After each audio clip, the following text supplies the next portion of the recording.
Hello and welcome to the Voice of Iron, and on this session, we'll be reading SCP-004, Object Class, Euclid. Special Containment Procedures. When handling items SCP-004-2 through SCP-004-13, proper procedure is vital. The items are not permitted to be moved off-site unless accompanied by 2 Level 4 security personnel.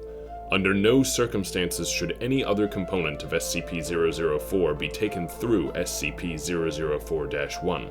The effects of doing so are as yet unknown, and the current cost of experimentation makes further research impractical. Should any of the objects contained within SCP-004-1 breach containment, or the facility be breached, the keys must be brought inside and the door closed prior to activation of Site-62's on-site warhead. Unauthorized removal of keys from the testing area is grounds for immediate termination. Level 1 clearance is required for basic access to SCP-004-1. Level 4 clearance is required for use of SCP-004-2 to -13. Description: SCP-004 consists of an old wooden barn door, classified SCP-004-1, and a set of 12 rusted steel keys, SCP-004-2 through SCP-004-13. The door itself is the entrance to an abandoned factory in Data Expunged. Chronological history: 07/02/1949. A group of 3 juveniles trespassing on federal property near Redacted find the door. According to their testimony, they found a set of rusted keys in an iron lockbox and determined what door the keys unlock. The juveniles are taken into custody after they contact Sheriff Redacted, when one of their friends, SCP-004, Case 01, goes missing. 07/03/1949. Local authorities find the severed right hand of SCP-004-Case 01, 8 kilometers from SCP-004-1. Other parts of SCP-004-Case 01's body are found scattered as far as 32 kilometers from the factory. Under interrogation, the apprehended juveniles tell authorities that upon opening the door with one of the keys, SCP-004-Case 01 was torn into several pieces, each of which disappeared. At this point, the SCP Foundation takes over the investigation. 07/04/1949. SCP Agent Blank obtains the keys from local authorities to begin testing. Tests show that SCP-004-2 through SCP-004-13 all fit into a single lock on the large barred door.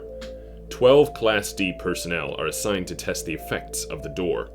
Of the 12 test subjects each trying a different key to enter the room, only 2 survive. Opening the door with any key except SCP-004-7 or SCP-004-12 caused the test subjects to be torn apart in multiple directions. However, no dismembered parts were found until later. At the time of writing, only 2 parts of each subject have been recovered, with the exception of the subject using SCP-004-blank, whose pieces were scattered in close proximity. The others have, for all intents and purposes, vanished from existence. Of the 2 surviving subjects, only one, having used SCP-004-7, returned unharmed. The other came back in a near catatonic state, able only to remove himself from the room and then collapse on the floor, and had to be restrained to prevent him from gouging out his eyes. See Appendix A, Mental Health Effects of SCP-004. The subject using SCP-004-7 said that he had entered a large room, impossibly big for the size of the attached building. After his exit, SCP-004-1 was propped open and an armed squad of Level 3 personnel entered. The size of the room is impossible to measure, and the door frame and the individuals in the room are the only part of the room that can be felt or illuminated. 07/16/1949. The juvenile suspects and Sheriff Blank are terminated. 08/02/1949. Blank is declared a hazardous area due to unexploded ordnance and fences erected in order to prevent civilian ingress. Tests to determine safety of exposure to environment behind SCP-004-1 begin. 12/01/1950. Space-time anomalies resulting from exposure to SCP-004 are confirmed. Testing is suspended until further notice. 07/02/19 blank. The unaccounted for remains of SCP-004-Case-01 appear unexpectedly outside SCP-004-1. Despite being killed decades before, the remains of SCP-004-Case-01 are not decomposed in any manner and are still warm to the touch. Blood remains uncoagulated. These remains are remanded for testing. 0704-19 blank. The unaccounted for remains of one of the 12 original test subjects appear in similar manner to those of SCP-004-Case-01. The remains have been designated SCP-004-Case-02. Records suggest that both 004-Case-01 and Case-02 used SCP-004-blank. 03-21-1999. With the massive proliferation of nuclear weapons and World War III only blank years away, construction has begun on a site inside SCP-004-1. The site is to stock supplies for blank person days. 04-21-1999. Blank has ordered the site inside SCP-004-1 to be expanded to include emergency storage for all mobile SCP blank specimens and a blank petabyte database for the storage of all SCP data. The facility is now referred to as Site-62. 09-25-2000. Site-62 is operational. Labs and containment units are complete and can contain the most dangerous specimens. Backup of the SCP database has begun. 01-25-2001. Due to space-time anomalies, see space-time anomalies below, all personnel working at Site-62 are now required to reside on-site permanently. Families of personnel are to be informed that loved ones perished in an industrial accident. Cloned bodies have been prepared for funeral. 08-14-2003. Massive power outage across northeast United States and through Canada. Due to the initial failure of multiple SCP generators, Site-62 was without power for 53 minutes. During those 53 minutes, those on-site were completely without any source of light. They reported sensing creatures and people, although no abnormal entities could be seen or felt.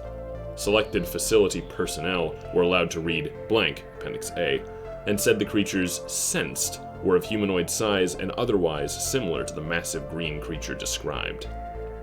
Spacetime anomalies. SCP-004 seems to propagate spatiotemporal anomalies. Personnel leaving the facility report losing time. Those who have been in the site for weeks insist that they had only been in the facility for several days, and records of work completed and supplies consumed support their claims. Other temporal anomalies involve SCP-004-2 through -13, especially the reappearance of SCP-004-Case-01 and Case-02, exactly blank years after using SCP-004-blank. Blank has been assigned to investigate all aspects of these time anomalies. Spatial anomalies include the impossibly large dimensions of the area opened by SCP-004-7. Similarly, the 2003 blackout incident suggests that there exists an alternate plane of existence within the same space that Site-62 occupies. Additional notes. Testing on SCP-004 reveals that 10 of the keys opened SCP-004-1 on a dimension where the laws of physics and topology are significantly different than those of our home dimension. Test subjects meeting these hostile conditions are torn apart, their body parts deposited in various locations, only 3 of which have been verified to be on Earth. Material deposited at 2 of these points appears immediately. Material deposited at the 3rd appears exactly blank years into the future, and other 7 locations are currently unknown. Current testing focuses on 2 avenues of research. The first is finding ways to survive SCP-004's hostile topologies. The second, data expunged, suggests that SCP-004-2 through -13 may open doors other than SCP-004-1. Appendix A, Mental Health Effects of SCP-004-12. All Class D personnel using SCP-004-12 return in a catatonic state, unable to speak. Some may have enough energy left to try and claw out their eyes. Of the 16 subjects, only 4 have survived. Only 1 has regained speech, following long-term psychotherapy. He was able to tell the psychiatrist that he saw a massive green creature, so large that much of its body extended beyond his field of view. He reported innate fear and sudden recognition, quote, as if it were something buried deep in his primal fears, unquote, and forced implantation of incomprehensible memories. Subject displays acute, anterograde, and retrograde amnesia. Appendix B. Additional information. Item number, SCP-004-14. Date of discovery, 09/02/1950. Date of discovery, 09/02/1950. Origin of object. Object was discovered elsewhere in the factory area, in the previously undiscovered manager's office. Description. Object appears as a large, unvarnished wooden box. The box may be unlocked by the safe key, SCP-004-7, as well as 5 of the unsafe keys, see document SCP-004-1. Upon unlocking SCP-004-14 with SCP-004-7, the box opens automatically on hinges.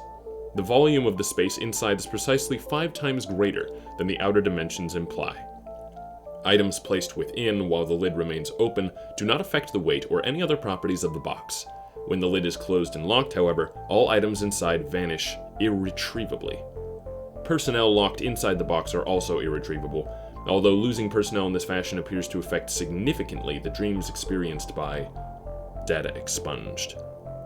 That concludes this reading, and thank you for listening to my voice.